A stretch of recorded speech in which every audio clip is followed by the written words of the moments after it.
podcast episodes on Brain Byte Back.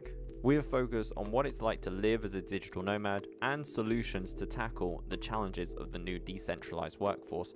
But in today's episode, we'll be tackling a novel topic related to this new online borderless world of work and business.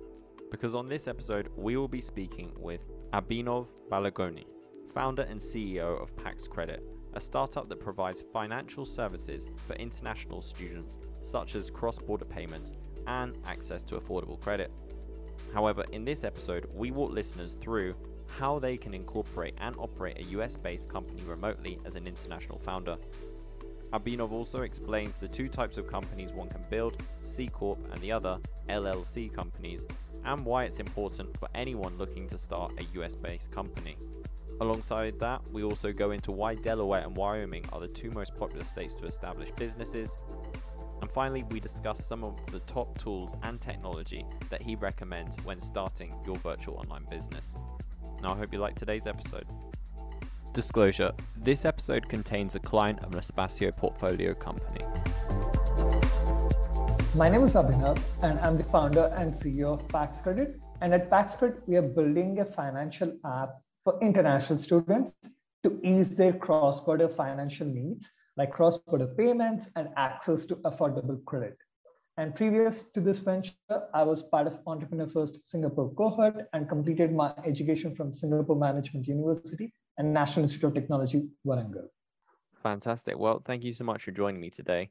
I'm looking forward to this episode because, to be quite honest, we have covered similar kind of things. Well, I don't know if it's fair to say similar, but we've covered the idea of like working with remote teams and also being a digital nomad. So very much this kind of like working remotely topic has come up before, but we've never really discussed the idea of like opening, running, or just essentially creating and owning businesses globally or internationally across borders. So I'm super excited to get into this. And now I would love to know, first of all, can you walk our listeners through how one can actually incorporate and operate a US-based company remotely as an international founder? Sure. Firstly, happy to be here. And second thing, as you rightly mentioned, yes, there have been a lot of instances in the recent past where people predominantly wanted to opt for a nomad or a remote work culture, and they were looking for tools that would enable them to do this. So I think as an international founder, setting up US entity gives you access to a matured ecosystem in terms of access to different service providers. So in order to do this, I think there are a few key steps any international founder would have to do. One is that they would have to search for the company name and register that. And then they would have to create or set up something called EIN number, employer identity number, something like a tax identification number from a revenue perspective for the government agency, and then followed by setting up a registered agent who would act on behalf of you for different kinds of government filings in the US. I think these are the three key steps for anyone to set up an entity in the US. And there are online tools such as Stripe, Atlas, Firstbase, and Dura. These are one of the major tools that would enable you to do this. And on an operational level, I think annually there are a few key considerations while operating an entity. One thing would be starting with the registered agent and then having a accounting or a bookkeeping service, and then annual tax filing or annual report filing as well. So these are the things that you would have to do on an annual basis to operate this specific company. Okay, fantastic. Yeah, that sounds like a great place to get started for anyone that is interested. I'd like to dive a little bit deeper and ask if you can explain the two types of companies one can build. I know it's a C Corp and the other is an LLC companies. Is that correct? That's right. So yes, there are majorly you could say there is one more type of company called S Corp, but I would say these are the two major set of entities you could set up. And both of these come with their own set of advantages and limitations, I would say. And along with this, there is one key consideration, something like a state where you set up these entities. And there are two major states people tend to opt for. One is Delaware, the other one is Wyoming. I think if someone is primarily in the technology space or tech related startups, they tend to go with Delaware in most cases. But either cases, you would have enough support system for both the entities set up in these two states. And coming back to the original question of two types of entities, I think, yes, the variation across these two entities would be in terms of tax burden, the ability or the intention to raise investment outside capital, and then the ease with which you can expand the business as such. So based on these goals, you could set up these two entities, two types of entities. And the advantages of LLC is that there are fewer governance requirements. So it's a much simpler structure to start with. They pay lower annual fees as well. And the flexibility to choose of the taxation is something to consider as well. But with respect to C Corp, I think the advantage is that if you're looking for external capital, probably venture capital, then that's a usually preferred mode of entity. Then you could also issue stock options for your team and to attract talent. And usually more mature type of companies tend to have C Corp entities. So bankers or in general service providers are far more familiar with this structure. Having said that, both these entities provide limited liability to business owners. So that way, both these entities are good enough to get started. Awesome. Yeah, I've heard of Delaware being a popular choice for people to like register their companies. I had no idea about Wyoming though, so that's news to me. So I think Wyoming, primarily because of the crypto-friendly regulations or laws in general, has been a part of has been put up on the global map, I would say, recently. Hopefully you're enjoying the show, and if you are, make sure you subscribe and never miss an episode. You can find us on all your usual podcast sites: Spotify, Apple Podcasts, Google Podcasts, Stitcher, Podcast Addict, and a whole lot more, including YouTube. And we want to hear what you think, so be sure to leave us a review. Just search Brain Byte Back wherever you get your podcasts. I would also love to know, and this one is a little bit more complex, but how can one start a company in Corporation Packet, then create a business bank account, and then get a credit card as a startup?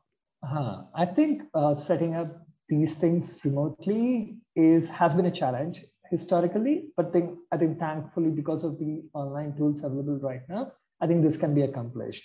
I think the incorporation thing, I think I mentioned 3 tools. I think those are predominantly popular tools in the market: Stripe, Atlas, the other one is First Base, and third one is Dula recently. So I think you could use any of these online tools to get started and complete the incorporation process remotely. There are many others. You could actually take a look at them, but these are the 3 popular ones I'm aware of. And following that, you could create business bank accounts remotely without having any physical presence in the US as well.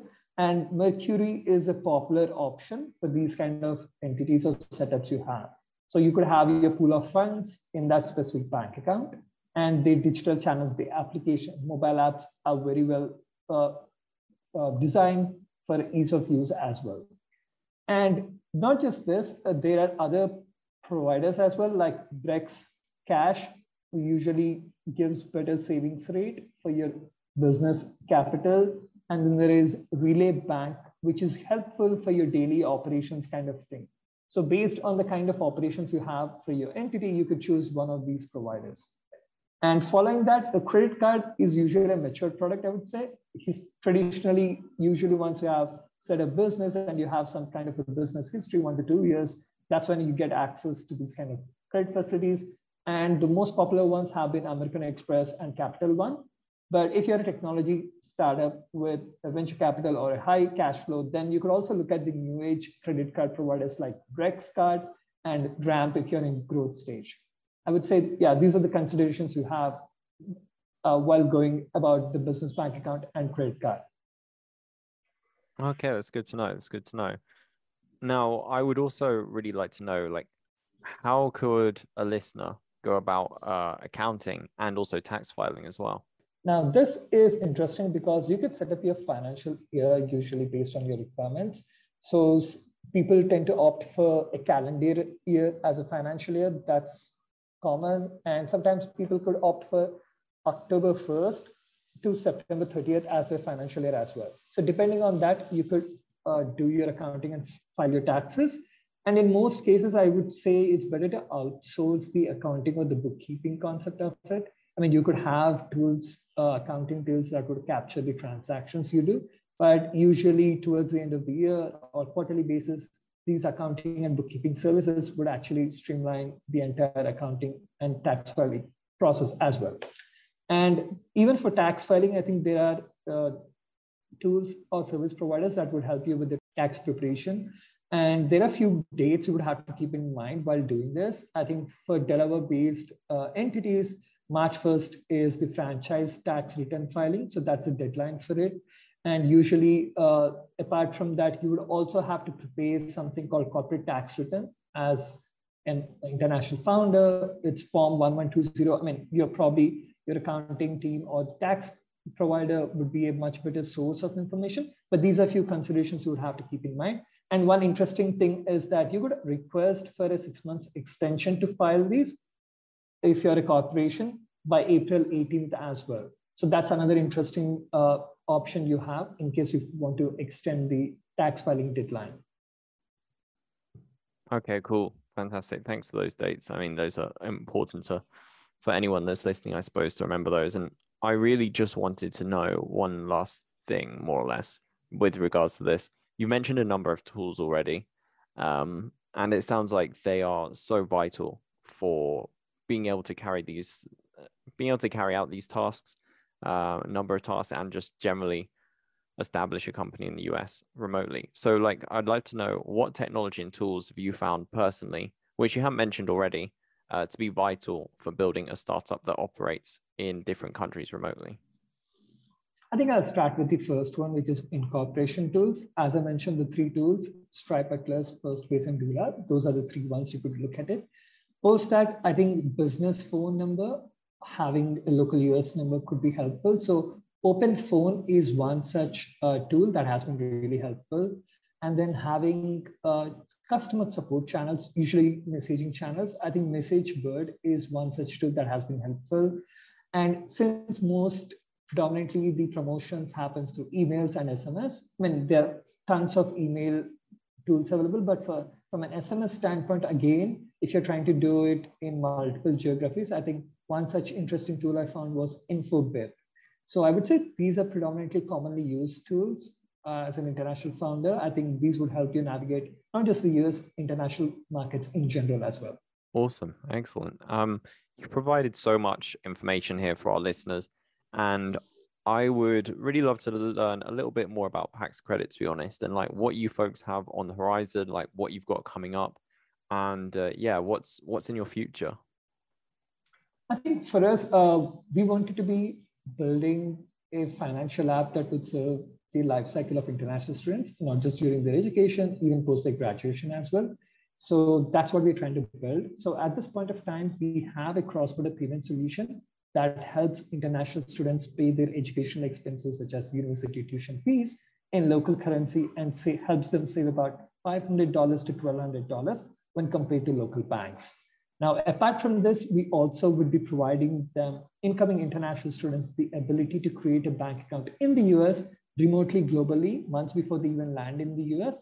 And they would also have access to a credit card, even without social security number or credit checks in general. So these are the three things we are building. The first, so over the next 6 to 9 months, these would be the three set of products that will be made available for the users. Excellent. Well, it sounds like you're working on some really, great things to just help, I suppose, speed up or facilitate really the entrepreneurial space internationally. So to that, I say thank you.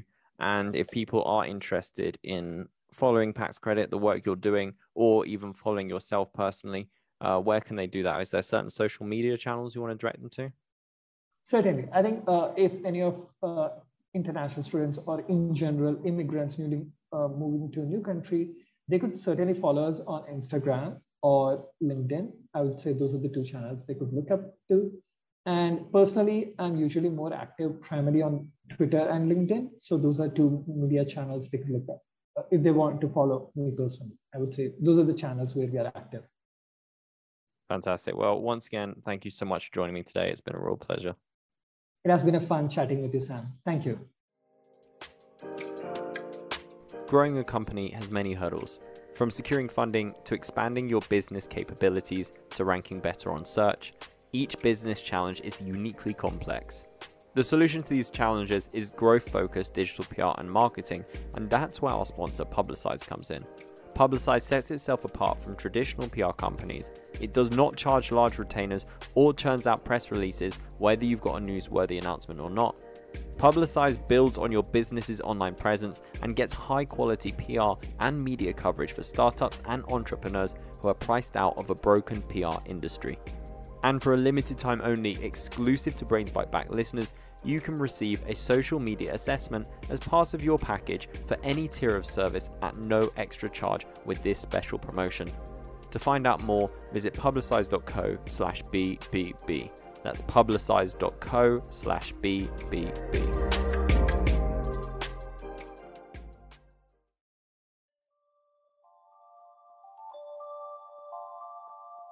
This is the end of today's show. Thank you so much for listening. If you like this and you want to hear more episodes just like it, then follow and subscribe to Brain Byte Back wherever you get your podcasts. We're also available on YouTube under the channel of our publication, The Sociable. Just search Brain Byte Back and you'll find all of our episodes there. We really love hearing what you have to say, so leave us a review on iTunes or on any other podcasting platform to let us know what you think. You can also reach out on Twitter at The Sociable. And finally, go to sociable.co where you can find all our episodes and plenty of articles on topics just like this. Thanks again for joining us, and until next time, stay safe and stay healthy.